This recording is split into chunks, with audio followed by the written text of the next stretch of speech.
this afternoon, so we're going to move to our third presenter. And let me just make a note also, if you have not seen the film, the video upstairs, please do so before our closing keynote address. I just had a chance to run upstairs by Julie Yesvik, How to Rust. Very interesting documentary, so if you haven't seen it, please take the time to do so before the plenary. Our next presenter, Ludmilla Ferrari. She's from the Department of Romance, Languages, and Literature at the University of Michigan.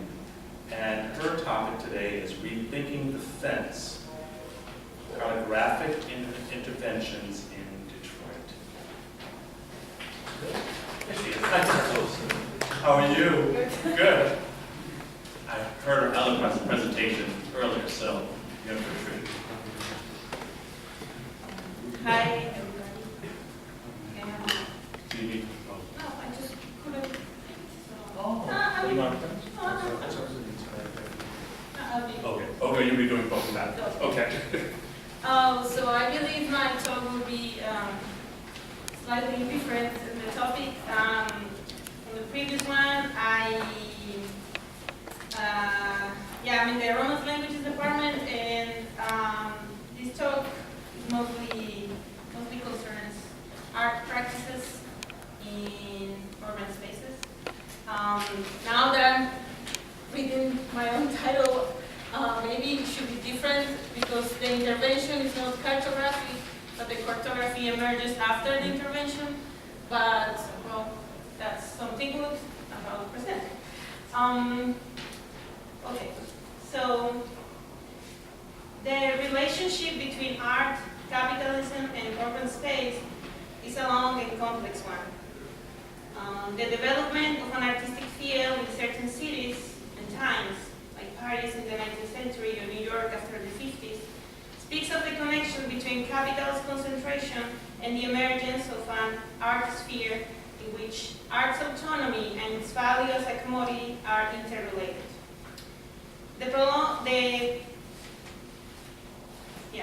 The decline, but also changes we're seeing in Detroit, testifies of the fall of the myth of local endless growth, but also opens up a door to imagine art that emerges as capital's dynamics, withdrawal and coming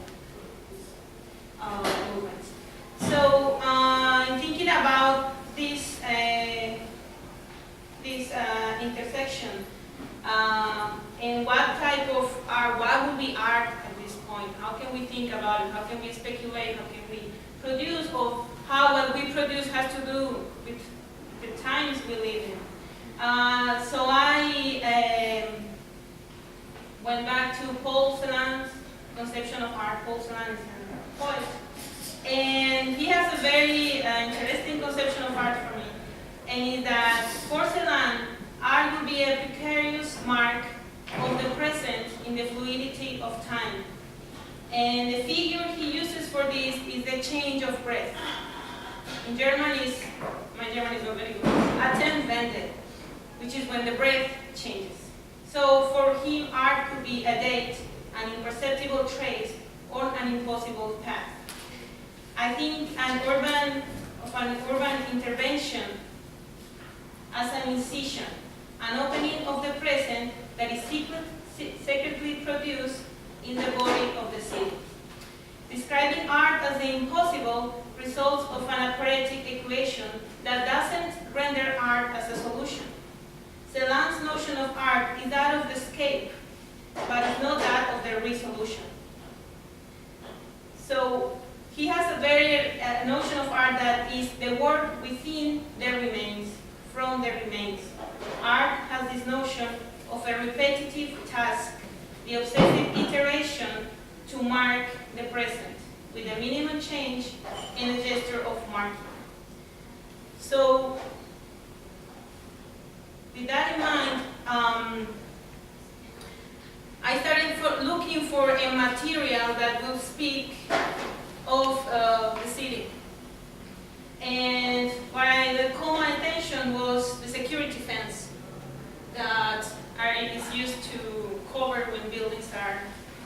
undergo a change, reformation, demolition, or construction. So I found, and now that I'm saying it's in public, I don't know if this was illegal or not, but I took that fence and I used it as the material to produce my urban interventions. I don't know if it's, no, I never know. I try not to do it, but sometimes you don't.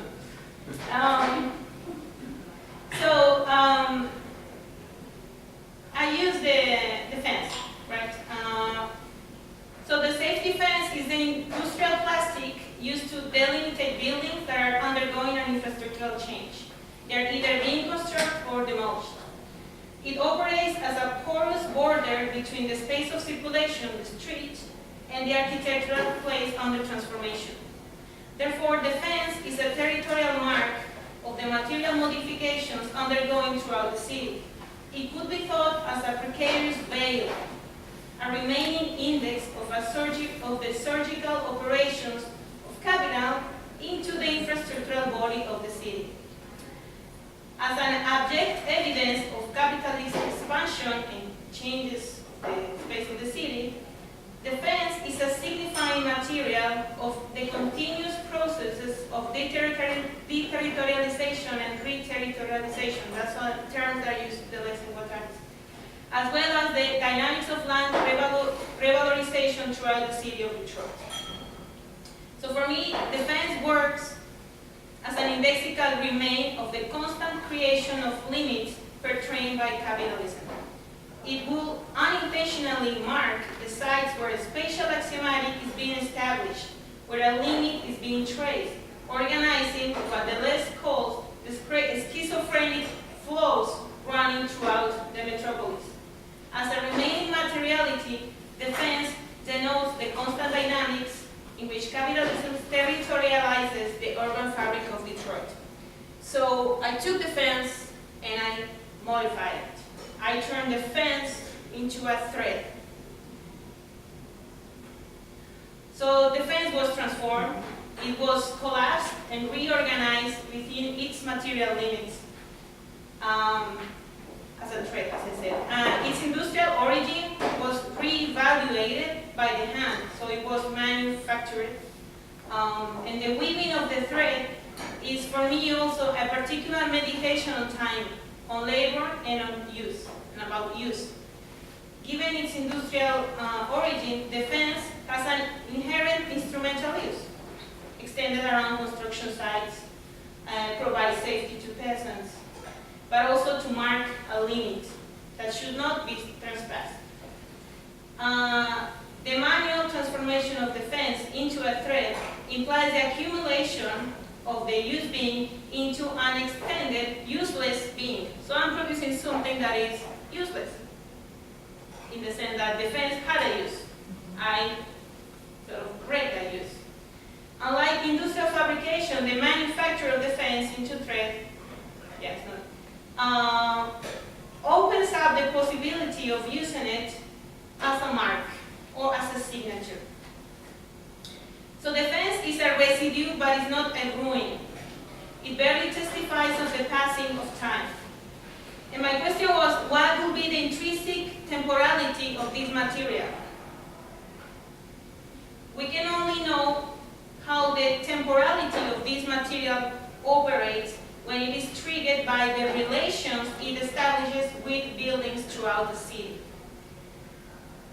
So for me, the woven fence works as an active materiality that convokes another time, a different time from its own. For example, when it is set up in relation to a ruin, so-called, such as the Central Depot, the fence gains a historicity. It becomes a matter of the present surrounding an object from the past, while preparing that space for a future transformation.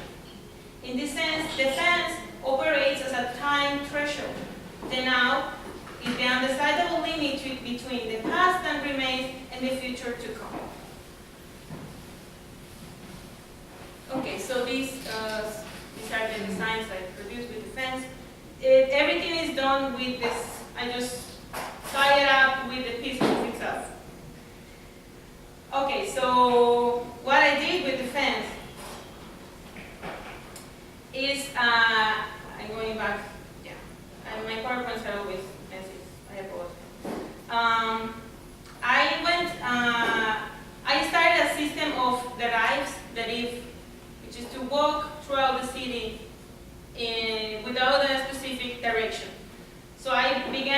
arrive at the central depot, and from there I moved throughout the city. And I had points where I went, specific points.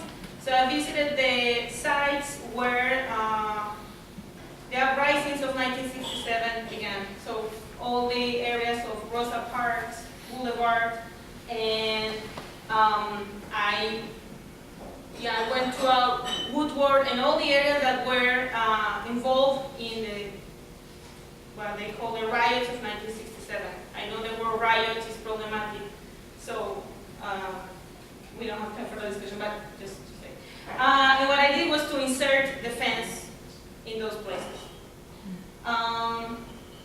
So the fence is a weaving among altitude points of the city's memory, and creates a subsumed cartography of different sets of relations. I think of the act of intervention, and I think this applies to this work, but also to all the street art that is in Detroit, which is a clear sign of something different. Yeah, I think the limits between street art, vandalism, and all that has to be, it's a conversation to have. So the act of the intervention, installing the thread on the street, is the constant description of a now, of the moment of the inscription. It is a search for an always new meridian that emerges on the path that revisits the already marked, already burned, or scarified spaces of the city. It's always a revisitation. So street art speaks of the space, the urban space, but it also speaks of time. Because time is the matter upon which this work is performed. It involves stealing time from the productive machine in order to produce a different time. A time to be given, to be abandoned, or to be gifted. So street art is, in a sense, an anti-accumulative process. It's a process of giving away. The artistic practice, the manual labor involved in the production of the thread, is also, for me, a weaving of time destined towards the inscription and intervention of a present in a space. The ride I pursued took me to several places. After I stole my friend, which is just a gesture, it's just a signature, it's not a change. Big deal, but it's that.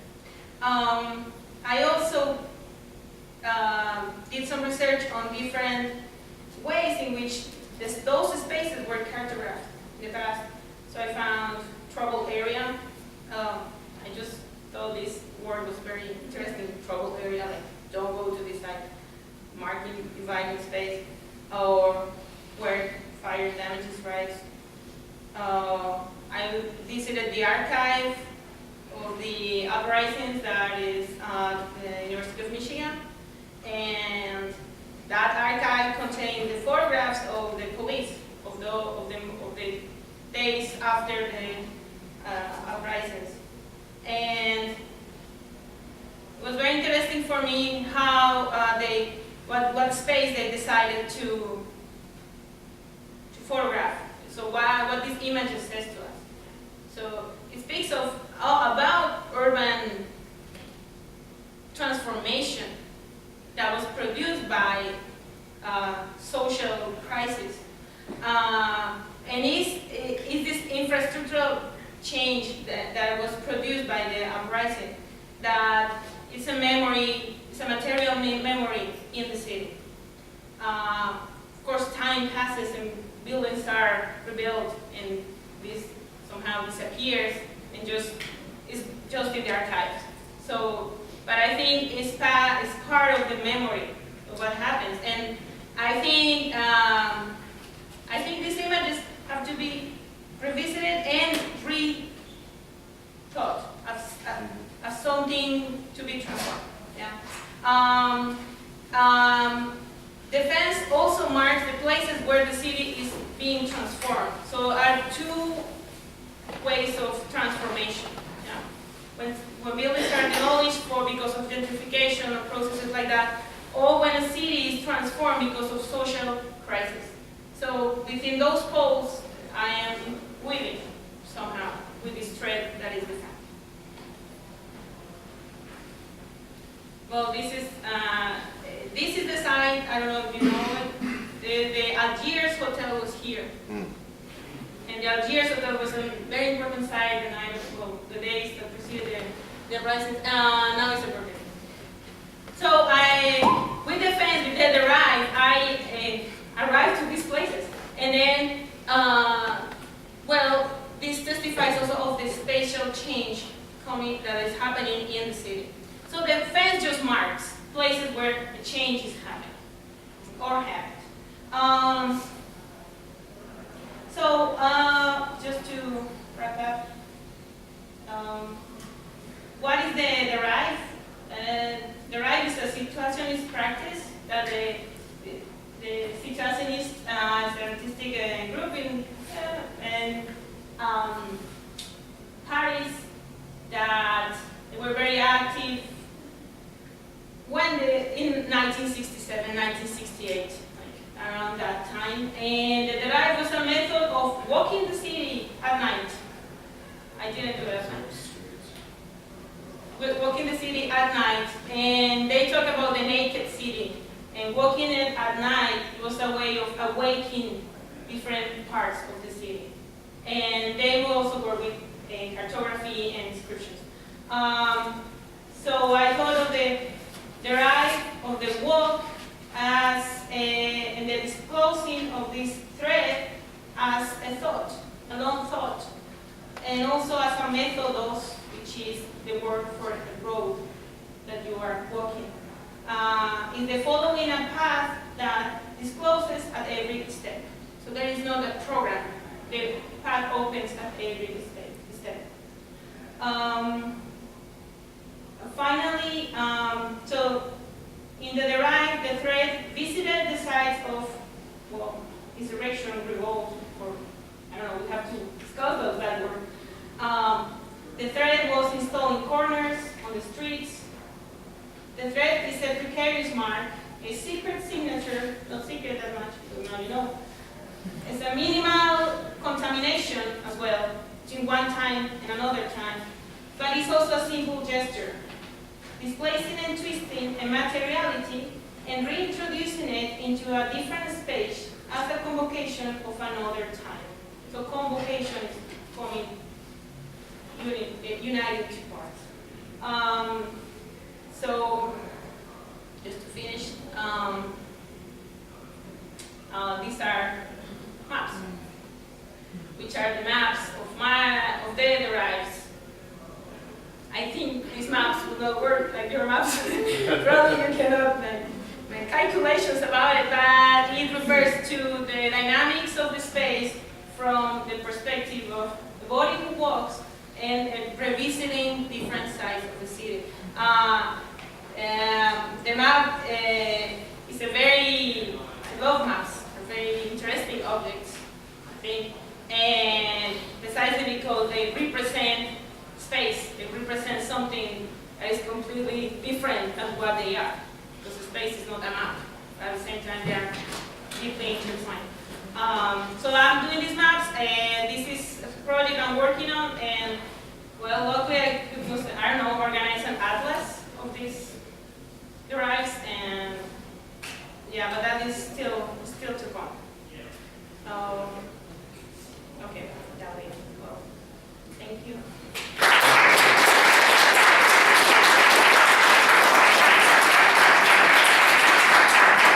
We have a moment for a couple of questions, comments, observations. So what did you think when you saw those images of the riot area in question? We call the street Rosa Parks, it was called 12th Street. What did you think when you saw those images? When I saw the photograph, And did you know that before the riot, that was a thriving business district? yeah. Did you see pictures of what it looked like? Yeah, absolutely. No, yeah, I saw all the, yeah. Yes, I chose the photos of the police archive because I was researching about infrastructural changes in the city and how, what different sources of that are. But yes, it is. I saw those photos. And I think they're very complex texts. Those images before the riots, after the riots, and now when we went there, and we also, because these interventions are followed by photographic also takes. So there are a lot of photographs we take there. And I think it's very, for me, it's very difficult to comprehend all that. So all that history and in terms of image, but also what it represents and all the time that is condensed. I think that's why the Derived is sort of my, in a sense, humble way of traversing these spaces and times because what kind of a statement can I make about all these changes? Yeah, it's something that is really larger than what I can address. So I think sort of that's why I resorted to Celan's notion of art as the gesture, the signature, the mark, which I think is not like very grandiose as the power of art, but I think it's a human. It's a human interaction with space and with history. And yeah. Did you mentioned Algiers, the Algiers Motel, the trauma site. Did you ever get, or have you ever heard of the book, the Algiers Motel Incident? Yeah, that's why I went to that place because, I read the story and I read the book and I wanted to see what's happening there now. And well, it's a Burger King, and I don't know, like how can we think of that? So for me this is a question like, so what do we do with this, right?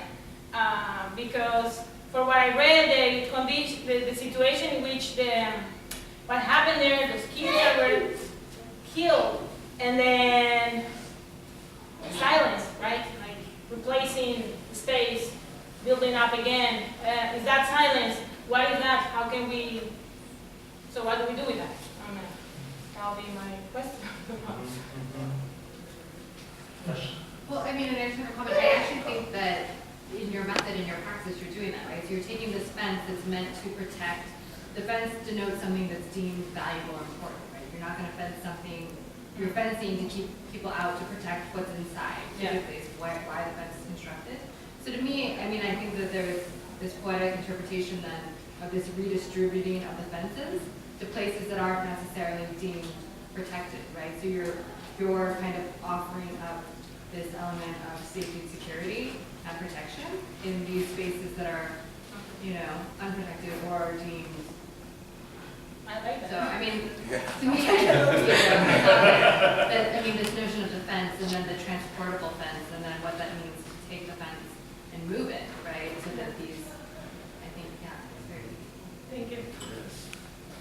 And what, just in terms of the motivation behind the project for you? What brought you to this work?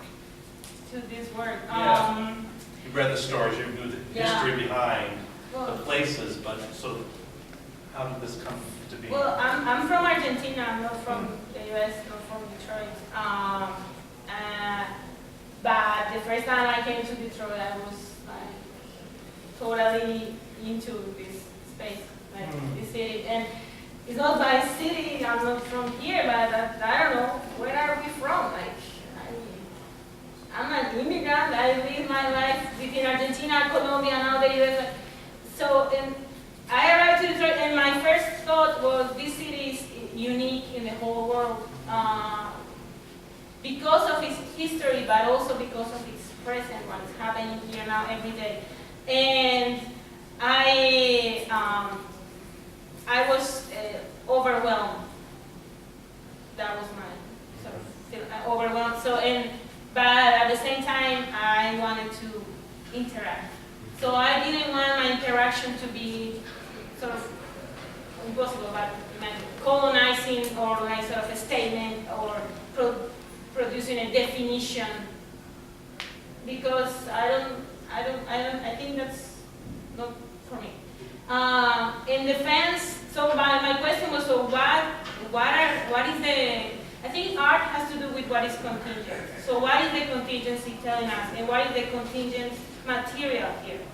And with that idea in mind, I just found defense. I was also really obsessed with the depot.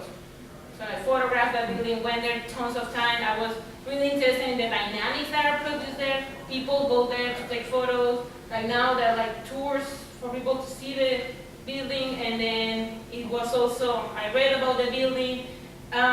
So there is a lot going on. So how can we think and produce discourse about all this?